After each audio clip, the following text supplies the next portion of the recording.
What are the entry barriers a youngster has to overcome? And there was a time when I was writing GRE. I too was contemplating going abroad for MS or something. I took GRE in TOEFL at that point in time. And I happened to meet somebody from Princeton University.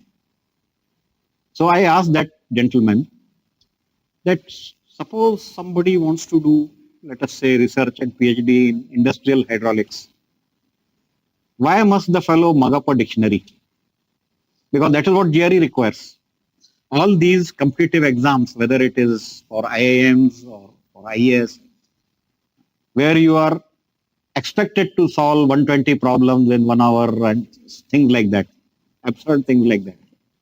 Quick math, verbal, quant.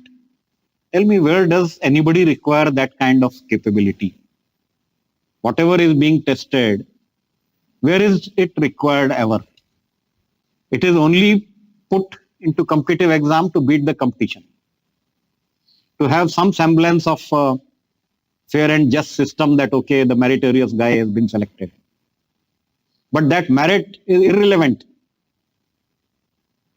to the job. So that Princeton guy told me one thing. I know what you are asking.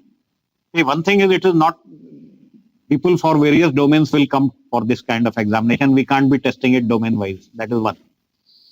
Secondly, these exams are more than anything testing the determination of the person. That if somebody can mug up the dictionary, then he can do anything. So the test is for that. But the same thing if you apply in the Indian context.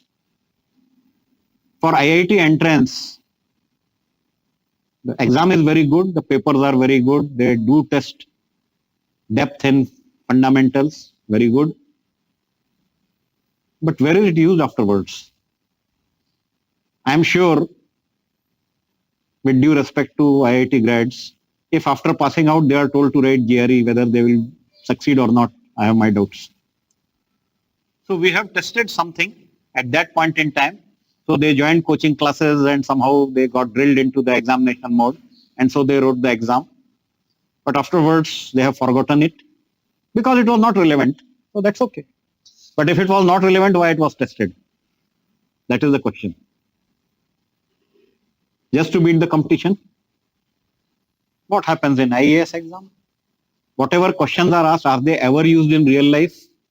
Day-to-day working of an IAS officer? Never. And what is used, are they asking that? No.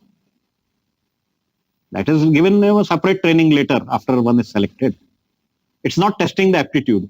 It is just beating the competition. And you see, for IIT coaching, people are going to Kota, spending 2 years, 3 years, preparing for that exam. What for? It's a colossal waste of youth. The formative years, when people should be developing their interests and their hobbies and their passions, they are wasting in preparing for competition. And after the competition, is it useful? It is not useful. It's just for the competition. So according to me, it is a colossal waste of resources, the waste of youth energy. And that's why youth start graying soon. So what I said earlier, I mean, okay, they grow older, they don't think like youth anymore.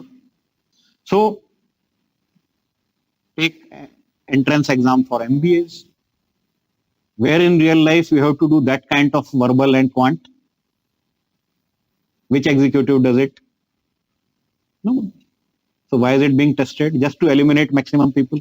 You want to reject maximum people, that is why you are making paper like that. Simple. And you want to give business to coaching classes so that people will come for coaching, for orienting themselves for that exam. But this whole exercise is non-productive.